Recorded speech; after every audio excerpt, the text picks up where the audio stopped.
ये parcel scan machine में डाल दो।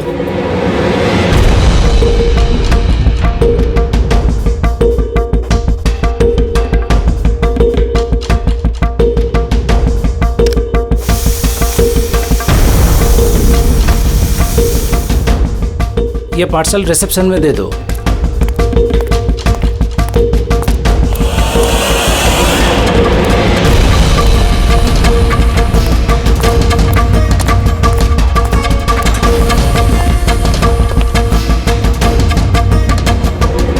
ये लीजिए। शामू, जी मैडम।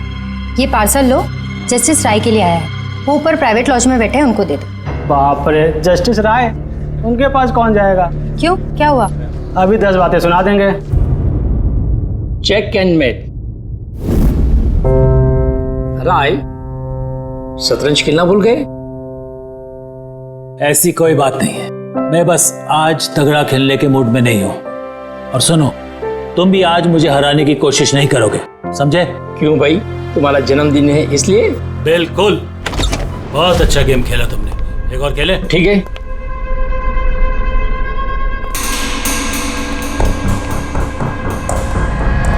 हेलो सर, राय सर। क्या है? हैप्पी बर्थडे सर, आपके लिए पार्सल आया। ठीक है, रखो इधर, रखो इधर आओ। अब क्या हुआ सर? ये लो। Thank you sir, thank you very much sir. Happy birthday sir. कुछ चाहिए तो बोलिएगा सर। ठीक है। उसने सोचा भी नहीं होगा डांट की जगह टिप मिलेगी। ये सब लोग ना मुझे घूसट और खड़ूस समझते हैं, लेकिन मुझे इससे कोई दिक्कत नहीं है। इनफैक्ट मुझे मजा आता है। अरे ये सब छोड़ो, पैकेट खोलो ना, क्या है?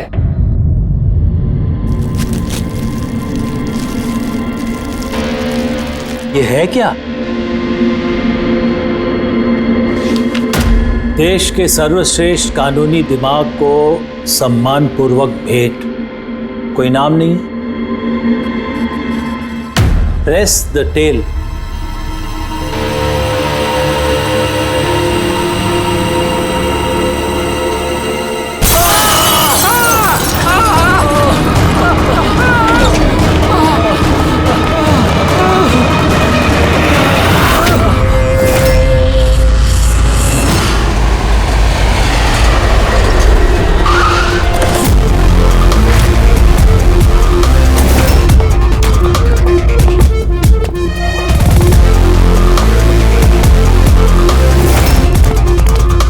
आपने कहा था बॉम्ब ब्लास्ट हुआ। हाँ सर, लॉन्च में सर। वो दोनों वहीं थे सर।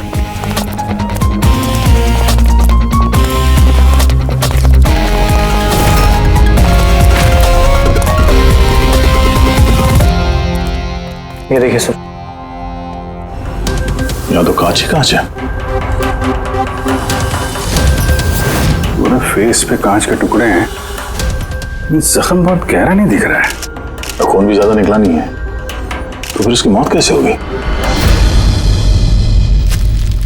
सर, शायद बक्से के अंदर कांच के टुकड़े रखे होंगे।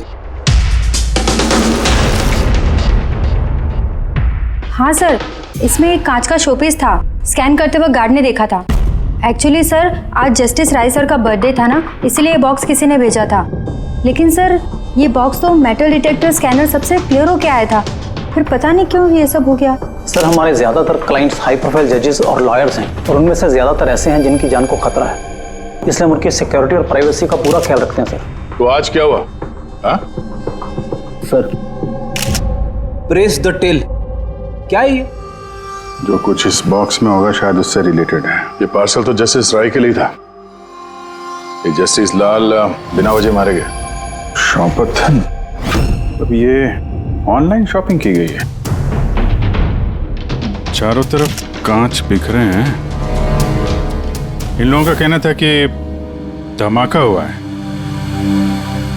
पर अगर पैकेट के अंदर कांच था तो धमाका हुआ कैसे? और अगर यहाँ पे बॉम्ब ब्लास्ट हुआ था तो फिर मेटल या प्लास्टिक के टुकड़े या फिर बारूद कुछ तो होना चाहिए था। ऐसा कुछ भी नहीं है यहाँ पे। एक काम करो, ये बॉडी और ये कार्ड इसको फॉरेंसिक लैब में भेज दो। और पूर्वी, ये जस्टिस राय का मोबाइल फोन चेक करो।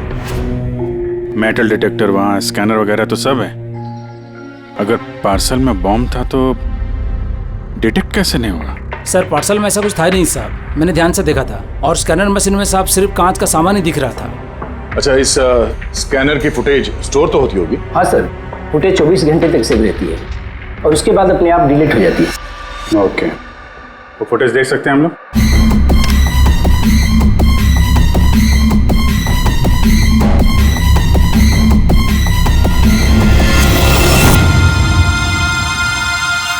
ये क्या?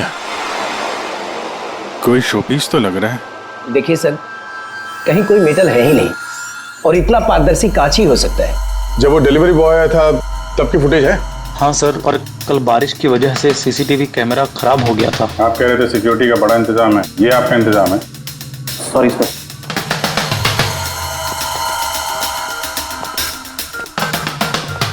अब दे के हमारे पास यही एक सुराग बचा है, वो कुरियर आईडी, बस। चलो, एक छोटा सुराग तो हाथ लगा। बाकी फॉरेंसिक लैब में साड़ों के साथ भी कुछ ना कुछ जरूर ढूंढ निकालेंगे।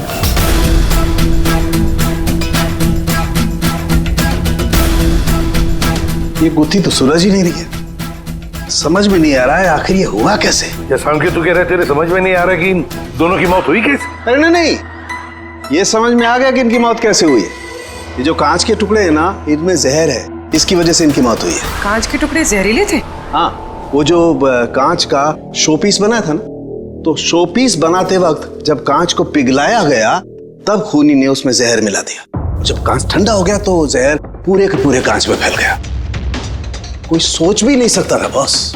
और सर, जब हमने इन कांच के टुकड़ों को टेस्ट किया तो पता चला कि इसमें एक ऐसा जहर मिला हुआ था जो कोई भी अपने घर पे बना सकता है। सर, आप तो बोल रहे थे कि ये गुत्थी सुलझी नहीं है, मगर आपने तो पूरा केस ही सॉल्व कर दिया है। नहीं नहीं नहीं पंकज, ये केस सॉल्व नहीं हुआ है। सिर्फ ये पता लगा है कि कांच के टुकड़े जहरीले थे। बस ये केस जितना सिंपल दिख रहा है उतना सिंपल है नहीं। लेकिन सर, इसमें इतना कंफ्यूजन क्या है? कांच ब्लास्ट हुआ और उसके टुकड़े इन दोनों को लगे, जहरीले कांच के टुकड़े। जहर खून में मिला और इन दोनों की मौत हो गई, राइट? करेक्ट। लेकिन तुमने बीच में क्या कहा? कांच ब्लास्ट हुआ। अब सवाल यह है कि कांच ब्लास्ट कैसे हुआ? जब इसमें कोई विस्फोटक नहीं है, किसी किस्म का कोई केमिकल नहीं मिला है, तो ये ब्लास्ट हुआ कैसे? फोरेंसिक सर्जन कौन है? मैं हूं। तो फिर तुम बताओगे ना। फॉरेंसिक एक्सपर्ट हूं, जादूगर नहीं हूं। अच्छा, समझ में नहीं आ रहा तो जादूगर नहीं हूं। सर, इन जहरीले टुकड़ों के अलावा हमें एक और चीज मिली है। क्या? ये कार्ड जो इस गिफ्ट के पास था, ये कार्ड का पेपर वैसे तो मोटा दिख रहा है, लेकिन एक्चुअल में ये 2 पेपर को यूं चिपका कर बनाया गया है। और ये देखिए इसमें क्या लिखा है। सजाए मौत, मतलब खूनी ने सिर्फ कत्ल ही नहीं की, कत्ल के साथ साथ एक मैसेज भी भेजा, सजाए मौत। जो हुआ उसका बहुत दुख है हमें, पर ऐसे समय में भी हमें आपसे कुछ सवाल करने पड़ेंगे। जी मैं समझ सकती हूँ। आपको किसी पर शक है? जी मेरे पति कानून पर सख्त और न्यायप्रिय इंसान थे, तो जाहिर सी बात है कि ऐसे इंसान के लाखों लोग दुश्मन हो सकते हैं। वो अपराधी जिनको इन्होंने सजा दी थी, वो वकील जो इनकी सख्ती से बहुत परेशान थे और इनके फैसले से नाखुश भी। आए दिन उन्हें धमकियां भरे फोन आते थे और लेटर्स भी, पर इन सब के बावजूद भी वो अपने आप पर गर्व महसूस करते थे। उन्हें लगता था कि उनकी ईमानदारी का ये इनाम था। आई एम सॉरी, इससे आगे मैं और कुछ आपको बता नहीं पाऊंगी, पर हाँ, आनंद आपको सब कुछ बता देगा। आनंद? आनंद कौन है? आनंद इनका पर्सनल असिस्टेंट है। कहाँ मिलेंगे मिस्टर आनंद? वो मेरे पति के चेंबर में ही ऊपर बैठकर काम कर रहे हैं। आप चाहे तो उन्हें मिल सकते हैं। मिस्टर आनंद, जस्टिस राय पे बहुत सारे हमले हुए थे, बहुत लोग दुश्मन थे उनके। क्या जानते हैं इनके बारे में आप? सर, उनको धमकी देने वाले लोगों की कमी नहीं थी। अच्छा, ऐसे कितने लोग थे जिन्होंने जान से मारने की धमकी दी थी? अनगिनत। उनकी धमकियों को ट्रॉफी के जैसे संभाल कर रखते थे। 1 मिनट सर।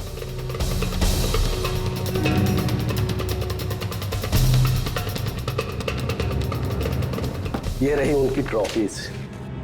ये सचमुच ज्यादा है। लोग उन्हें बहुत सख्त समझते थे, लेकिन सच पूछो तो सर बड़े ईमानदार वकील उनकी धमकियों को ट्रॉफी के जैसे संभाल कर रखते थे। 1 मिनट सर। धमकी भरे पत्थर और स्याही क्यों?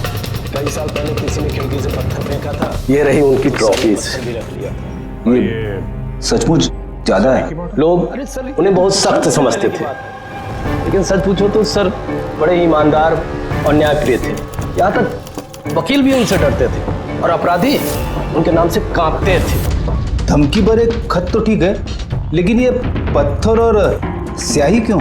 कई साल पहले किसी ने खिड़की से पत्थर फेंका था, तो सर ने पत्थर भी रख लिया था। और ये स्याही की बॉटल? अरे सर, ये तो कुछ ही महीने पहले की बात है।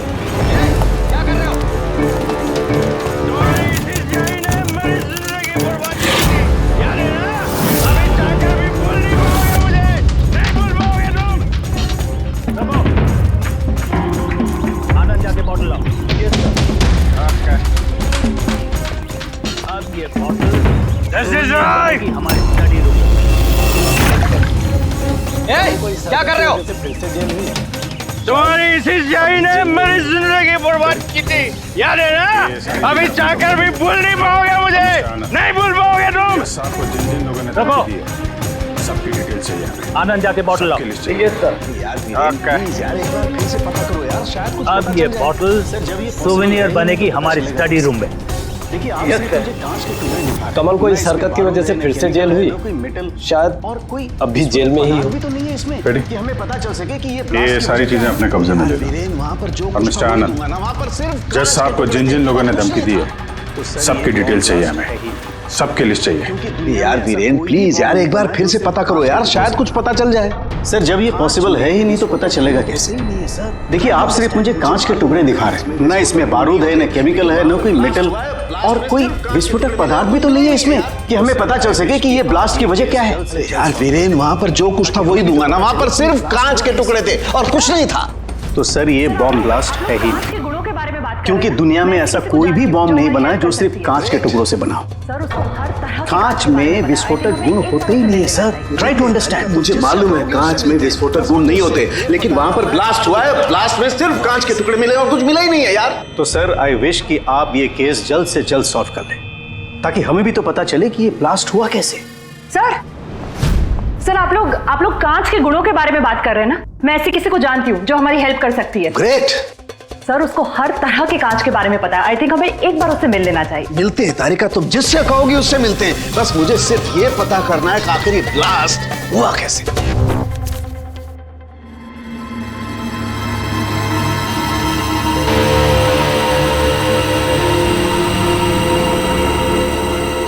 हाँ भाई, कहाँ तक पहुँचा? सर बस 2 मिनट, हो जाएगा 2 मिनट। ओके, देखें पूर्वी को क्या मिला। फोन से कुछ पता चला राय साहब के? हाँ सर, कुछ अजीब से मैसेजेस मिले हैं जस्टिस राय और जस्टिस लाल के बीच। अजीब मैसेज? कैसे हैं? ये देखिए सर, ये मैसेजेस हैं या शायद कोई कोड्स हैं जो नंबर्स और लेटर्स को मिला के बनाए गए हैं।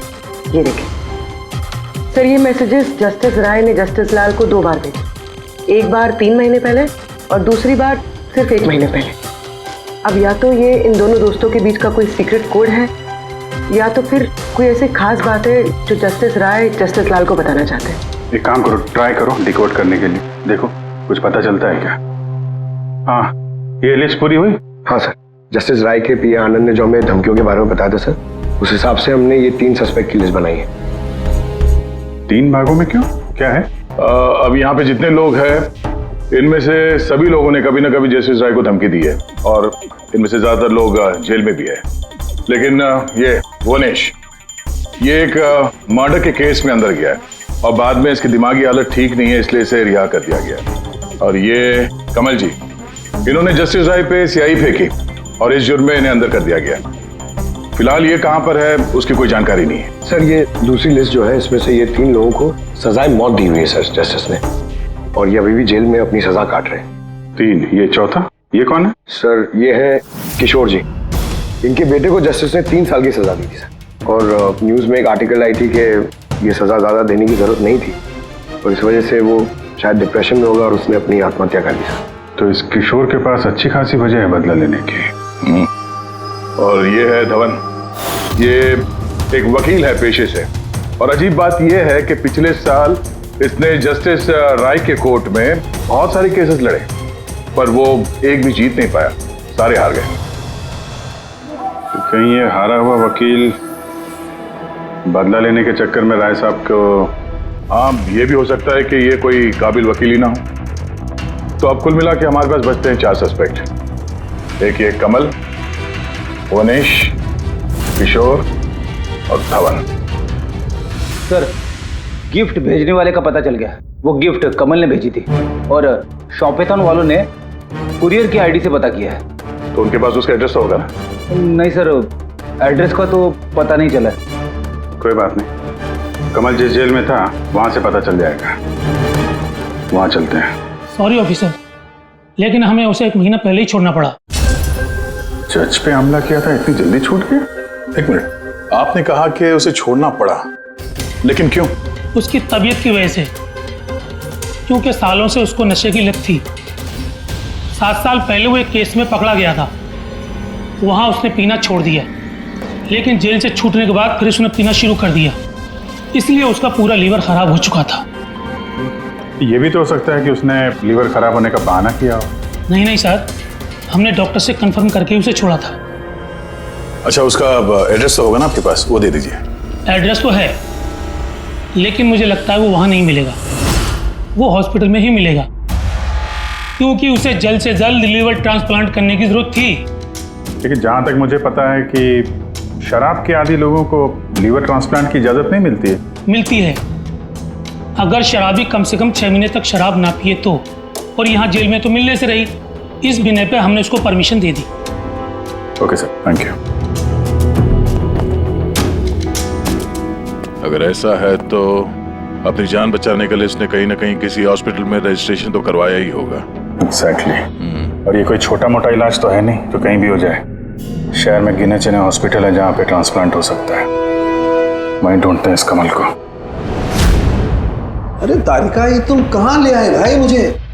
मैंने तो सोचा तुम किसी ग्लास फैक्ट्री में लेके जाओगी। बट एनीवे, ये जो कुछ भी है ना, है बड़ा खूबसूरत। शुक्रिया। आप sir, she is my friend Vivian. ये ब्यूटीफुल आर्ट गैलरी इसी की है। ये ऐसे खूबसूरत आर्ट पीसेस बनाती रहती हैं, और कांच के भी। And Vivian, he is doctor Salunkhe. Hello. अच्छा यार, वी नीड योर हेल्प। हमें कांच और कांच की चीजों के बारे में इंफॉर्मेशन चाहिए, एक मर्डर मिस्ट्री सॉल्व करने के लिए। अच्छा विवियन, ये सारी चीजें आप ही ने बनाई हैं? जी ऑब्वियसली आप ही ने बनाई होंगी, लेकिन कैसे? बहुत आसान है। वैसे तो ज़्यादातर चीज़ें कांच को पिघलाकर बनी है। प्रोपेन टॉर्च से कांच पिघलाया जाता है और उसी पिघलाए हुए कांच को मनचाहा आकार दे दिया जाता है। अच्छा हाँ, ये एक एक्सरे इमेज है कांच के शोपीस का, लेकिन सरप्राइजिंग बात यह है कि ये पूरा ब्लास्ट हो गया। Do you think it's possible?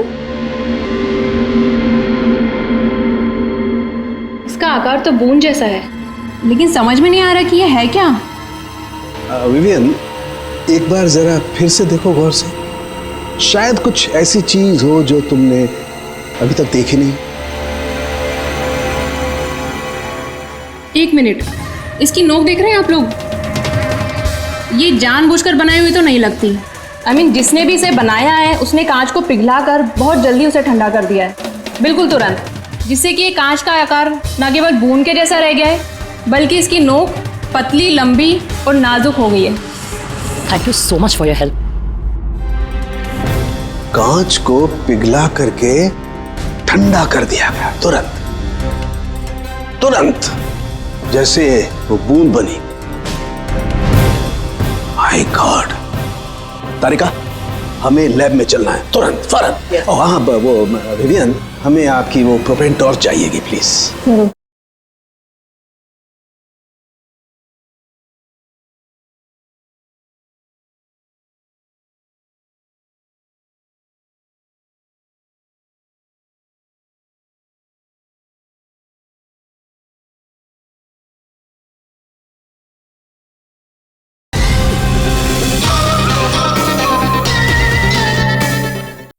किशोर, धवन, भुवनेश, अब तीनों को जस्टिस राय के खून के सिलसिले में यहां बुलाया गया है।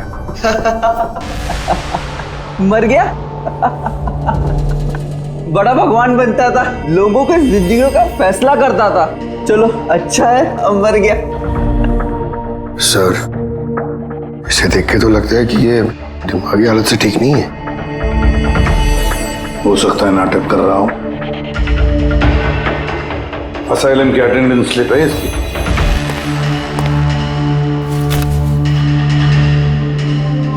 सर, इसमें तो लिखा है कि 1 महीने से बाहर ही नहीं गया असाइलम से। ये रिपोर्ट खुद डॉक्टर ने बनाई, ये देखिए।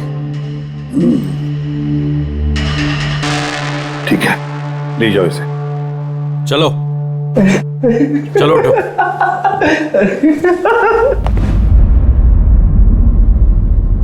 खुश तो आप भी होंगे ना जस्टिस राय की मौत से? देखिए, मैं मानता हूं कि मेरे बेटे ने गलती की थी, गलत संगत में पड़ गया था वो, लेकिन न तो उसका गुनाह इतना बड़ा था और न ही उसकी उम्र कि उसे माफ न किया जा सके। और फिर अगर सजा देनी ही थी तो कम सजा दी जा सकती थी उसे, लेकिन जस्टिस राय ने ऐसा कुछ नहीं किया, जिसकी वजह से आपके बेटे ने आत्महत्या कर ली। जी। और आप जस्टिस राय को उसका जिम्मेदार मानते हैं? बिल्कुल मानता हूं, और मैं खुद को भी जिम्मेदार मानता हूं। शायद मेरी अपनी परवरिश में कोई कमी रह गई थी। और धवन जी, आपने पिछले साल में जस्टिस राय के कोर्ट में 17 केसेस लड़े हैं, और आप 17 के 17 केसेस हार गए। आपको भी गुस्सा आया होगा, इसलिए आपने तो इस वजह से मैंने उनका खून कर दिया, ऐसा सोच रहे हैं आप? इससे बचकानी सोच कोई हो ही नहीं सकती। इस वजह से कोई किसी का खून करता है क्या? इस जजमेंट की वजह से आपके क्लाइंट्स आपको छोड़कर चले गए, वकील के तौर पर आपकी बदनामी हुई। जस्टिस राय ने ना सिर्फ आपके खिलाफ जजमेंट दी, बल्कि आपके प्रैक्टिस के खिलाफ, आपकी वकालत के खिलाफ जजमेंट दी। सर, मैं मानता हूं आपने जो कुछ भी कहा सच है, लेकिन इससे यह कतई साबित नहीं होता कि मैंने उनका खून कर दिया है। धवन जी, साबित नहीं हुआ तो क्या हुआ? हो तो सकता है ना। देखिए सर, मेरी इतने सालों की प्रैक्टिस है, इस पेशे में कोई नया नहीं हूं मैं। सर, मैंने इतने सालों तक मेहनत करके बहुत नाम कमाया है, लोग जानते हैं मुझे। और सर, जिस वक्त जस्टिस राय का खून हुआ, उस वक्त मैं कहां था, क्या कर रहा था, किसके साथ था, इन सब बातों का ब्यौरा दे सकता हूं मैं, वो भी गवाहों और सबूतों के साथ। एक बात मत भूलिए धवन जी, खून एक पार्सल की वजह से हुआ है, और जिस वक्त खून हुआ उस वक्त खूनी वहां पर मौजूद नहीं था, समझे आप? इसलिए आपके गवाह और आपके सारे सबूत हमारे लिए कोई मायने नहीं रखते। आप सिर्फ भूलिएगा मत कि जब तक ये केस सॉल्व नहीं होता, आप हमारे शक के दायरे में हैं।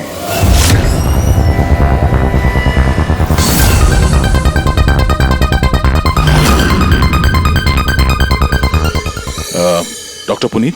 Yes sir, that's doctor Puneet. Thank you.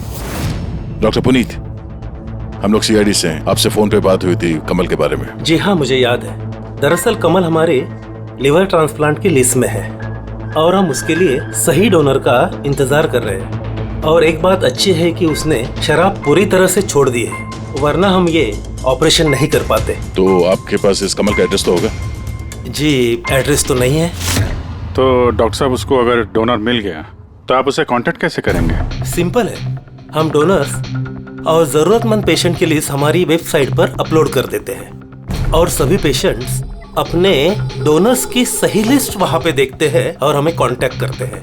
अगर कमल अपना नाम लिस्ट में देख लेता है तो यकीनन वो यहाँ आ जाएगा। ये तो बहुत अच्छी खबर है। डॉक्टर साहब, आपको हमारा एक काम करना होगा। पिघले हुए गरम गरम कांच को तुरंत ठंडा करना है, तुरंत। और पानी से ज्यादा अच्छा ये काम और कौन कर सकता है?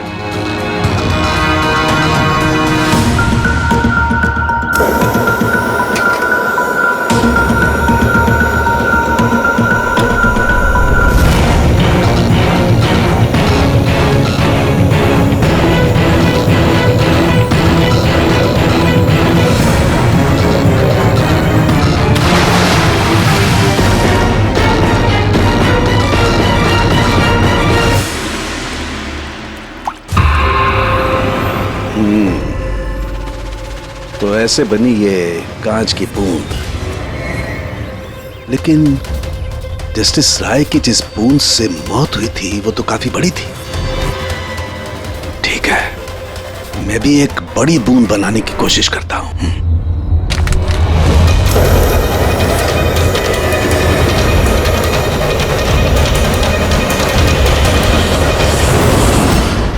ये कोड्स आखिर है क्या? कुछ पता ही नहीं चला।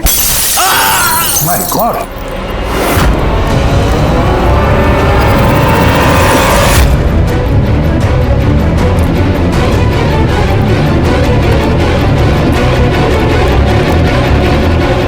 अरे सर, सालू साहब क्या हुआ? सर क्या हुआ सर? सर ये सब हुआ कैसे? कहीं आप बॉम्ब तो नहीं बना रहे थे? हाँ। क्या? बॉस, वो जस्टिस राय को और जस्टिस लाल को जिस तरह के बॉम्ब से मारा गया है ना, मैंने पता कर लिया बॉम्ब किस तरह से बनाया गया। बहुत आसान है। वो कैसे सर? अरे यार, सब कुछ यही पूछोगे, थोड़ी मरम पट्टी तो करने दो यार। बस कांच के इस बूंद जैसे आकार को सिर्फ एक ही तरीके से बनाया जा सकता है, गरम गरम पिघले हुए कांच को पानी में गिराकर। पिघला हुआ कांच पानी में गिरेगा और तुरंत ठंडा होकर के ये बूंद जैसा आकार ले लेगा। इसके इस आकार की वजह से ही इसे कांच के आंसू भी कहा जाता है। यार, ये कांच के आंसू के बारे में छोड़, कैसे बनते हैं? ये कांच का आंसू फूटा कैसे, ये बता पहले। वही तो पता करने की कोशिश कर रहा था बॉस। मैंने इस कांच के आंसू मतलब इस बूंद के अगले सिरे को बहुत मोड़ने की कोशिश की, लेकिन कुछ नहीं हुआ। उसके बाद मुझे याद आया, पार्सल के साथ मैसेज भी आया था और उस मैसेज में लिखा हुआ था प्रेस द टेल। मैंने ये इसकी दुम, इसकी पूंछ को दबाया, बम। आपको मालूम ही है सर, ये पूंछ दबाई और फूट गया, ये कुछ समझ में नहीं आया। मैं समझा। दरअसल ये सब कुछ होता है कांच के अणुओं में भीषण भौतिक तनाव की वजह से। जैसे ही कांच, गरम गरम कांच, पिघला हुआ कांच एकदम ठंडा होता है, इसके अणुओं में बहुत जबरदस्त भौतिक तनाव हो जाता है और फिर इसकी पूंछ को जब तोड़ा गया तो जबरदस्त भौतिक तनाव की वजह से इसके अणु एकदम बिखर गए और बूम, ब्लास्ट। ये सब कुछ कोई आम आदमी जान ही नहीं सकता। इसे जानने के लिए भौतिक विज्ञान की अच्छी खासी जानकारी होना बहुत जरूरी है। यानी कातिल कोई ऐसा है जो ये सब अच्छी तरह से जानता है। डॉक्टर पुनीत अपनी केबिन में है? हाँ सर है। Thank you. डॉक्टर साहब मेरे लिए डोनर मिल गया। हाँ, कब है मेरा ऑपरेशन, कब कर सकते हैं? वो अभी हम आपका ऑपरेशन नहीं कर सकते क्योंकि आपके लिए सही डोनर नहीं मिला है। ऐसे कैसे हो सकता है डॉक्टर? मेरा नाम लिस्ट में सबसे पहले था।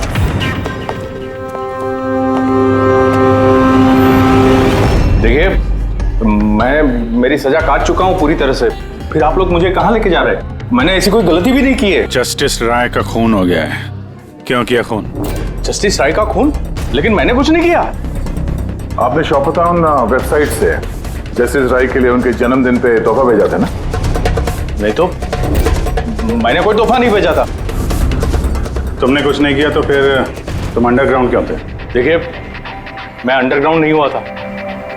सचमुच मेरी तबीयत खराब रहती है, इसलिए शहर से बाहर हेल्थ स्पा ज्वाइन कर लिया है मैंने।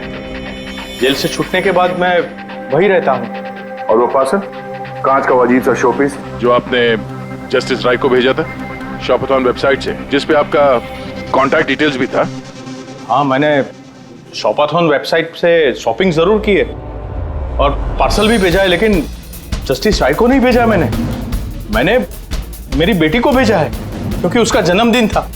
मेरी वाइफ मुझसे नाराज है, इसलिए मेरी बेटी को मुझसे नहीं मिलने दे रही है, तो मैंने वो शॉपटाउन वेबसाइट से गिफ्ट खरीदा और मेरी बेटी को पार्सल कर दिया।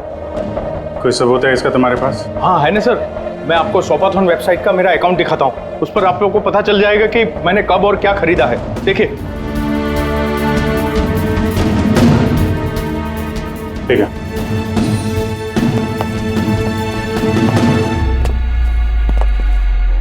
ये आदमी तो वाकई सच बोल रहा है। इसने तो वो गिफ्ट अपने बेटी के लिए खरीदा था, और वो भी जस्टिस राय की मौत के 2 हफ्ते पहले। मतलब कातिल जानबूझ के हमारा ध्यान इसकी तरफ भटका रहा था। यानी वो जो कोई भी है उसे कमल की पूरी हिस्ट्री के बारे में मालूम था। उसने उसके घर से वो पार्सल का डब्बा चुराया, उसमें कांच का सामान रखा और किसी तरह से जस्टिस राय तक पहुंचा दिया। कातिल वही है जिसने ये पार्सल जस्टिस राय तक पहुंचाया।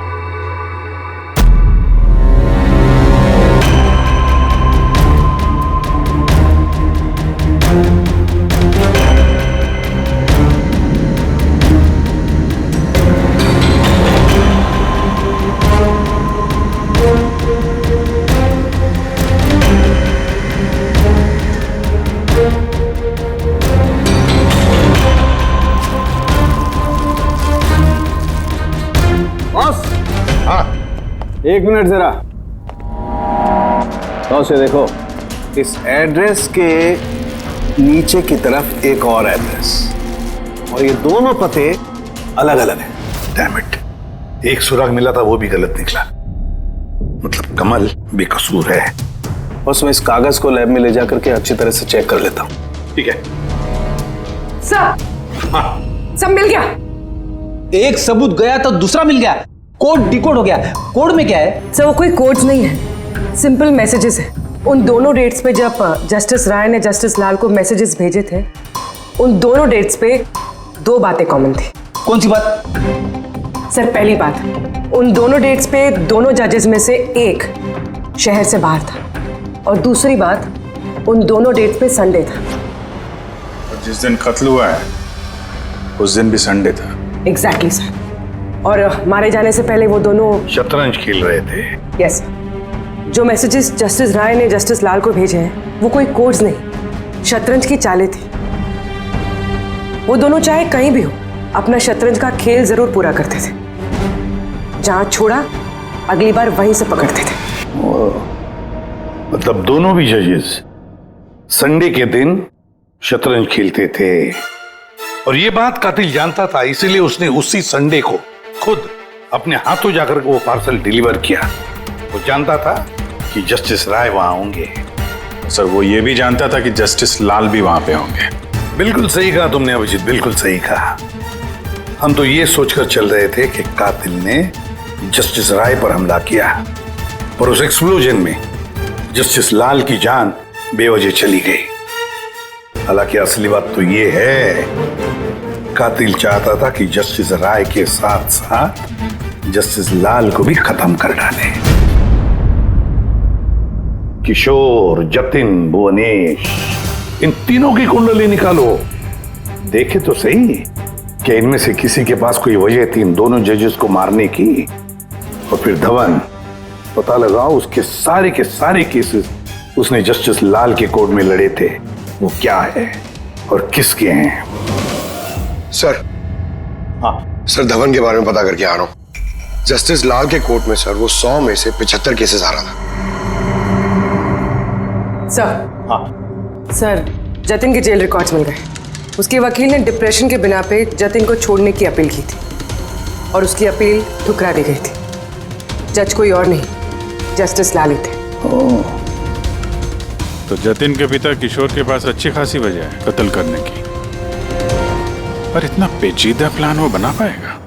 वही तो सर, किशोर एक स्कूल टीचर है, उसे कैसे पता होगा कि कांच के आंसू से किसी की जान जा सकती है? ये तो इस बात पर निर्भर है कि ये किशोर मास्टर जी स्कूल में कौन सा विषय पढ़ाता है। पता लगाओ ये कौन सा सब्जेक्ट पढ़ाता है स्कूल में। रही बात धवन की, उसके पास तो एलिबाई है, तो बस इन दोनों के एलिबाई फिर से चेक करो अच्छी तरह से। बच्चों, आज मैं तुम्हें एक नया एक्सपेरिमेंट सिखाऊंगा। जानते हो किसका? कलर्स का एक्सपेरिमेंट। रेडी? ये देखो, दूध है। अब मैं इसमें डिफरेंट कलर्स के एक एक ड्रॉप डालूंगा।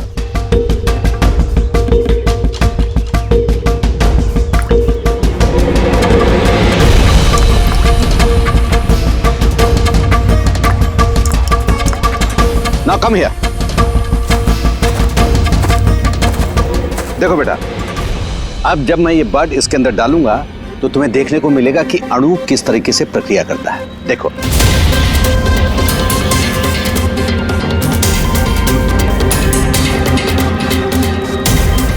देखा? इसे कहते हैं विज्ञान का जादू। कमाल है। नहीं, मैं आपके प्रयोग की बात नहीं कर रहा हूं, आपके बारे में बात कर रहा हूं। आपने कभी बताया नहीं कि आप विज्ञान पढ़ाते हैं? आप लोग यहाँ? मैं तो बस वो प्राथमिक विज्ञान पढ़ाता हूँ। आपने बच्चों को वो कांच के आंसू वाला प्रयोग दिखाया नहीं? कैसे पूछ दबाते ही ब्लास्ट हो जाता है। हाँ? आप क्या बात कर रहे हैं? मुझे नहीं पता। आपको सब पता है। अब जरा इन बच्चों को जाने के लिए कहिए। बच्चों, आज के लिए छुट्टी, बाकी की पढ़ाई कर जाओ तुम लोग। सर को पहचानते हैं आप?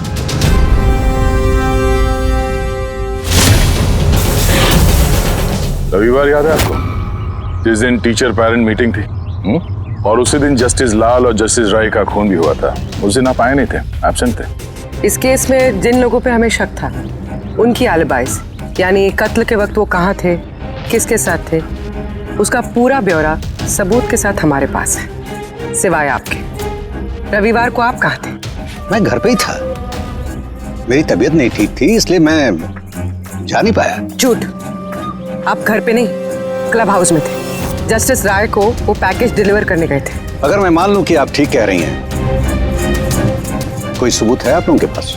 सबूत तो खैर अभी नहीं है। अच्छा, ये जो आप जो प्रयोगशाला यहाँ बनाया हुआ है आपने, यहाँ पे जो बच्चों को दिखाते हैं, इसके अलावा कहीं प्रयोग करते हैं या यही जगह है? नहीं, बस यहाँ पे यही एक खुली बड़ी जगह है जहाँ मैं बच्चों को कुछ इंटरेस्टिंग प्रयोग बताता हूँ। अच्छा,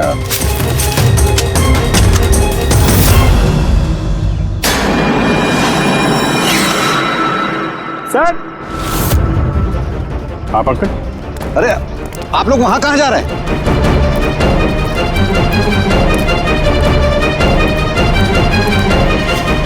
अरे ये क्या कर रहे हैं आप? प्रोफेसर साहब, आपको सबूत चाहिए था ना, वही ढूंढ रहे हैं। सर, पहचान रहे ना इसे आप? ये तो एक टुकड़ा है, ऐसे बहुत सारे टुकड़े यहाँ मिलेंगे अगर यहाँ पे आसपास खोदा गया तो। क्या आपको भी पता है? ये कोई साधारण कांच के टुकड़े नहीं है डॉक्टर साहब। आपने जो एक्सपेरिमेंट्स किए थे और जो प्रयोग सफल नहीं हुए, आपने उन कांच के टुकड़ों को लाकर यहाँ पर दबा दिया, है ना? अभी आप सच बोलेंगे कि इस कांच को हम जाके टेस्ट करें? क्योंकि अगर इसने टेस्ट किया तो इसमें वो जहर जरूर मिलेगा। हाँ, मैंने ही उन दोनों को मारा है, क्योंकि उन दोनों ने मिलकर के मेरे बेटे को मारा है। मैंने उसी वक्त ठान लिया था कि इन दोनों से अपने बेटे की मौत का बदला लूंगा मैं।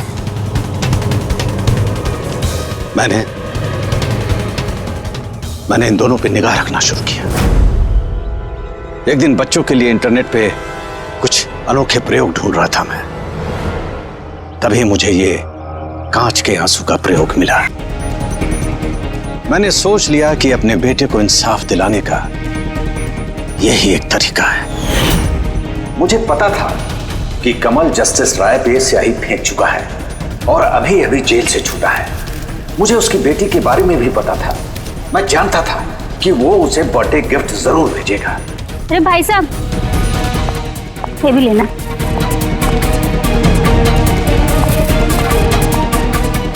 बस उसी गिफ्ट का डब्बा मैंने वहां से उठा लिया और अपने प्लान को अंजाम दिया। मैंने उसे बहुत सावधानी से पैक किया।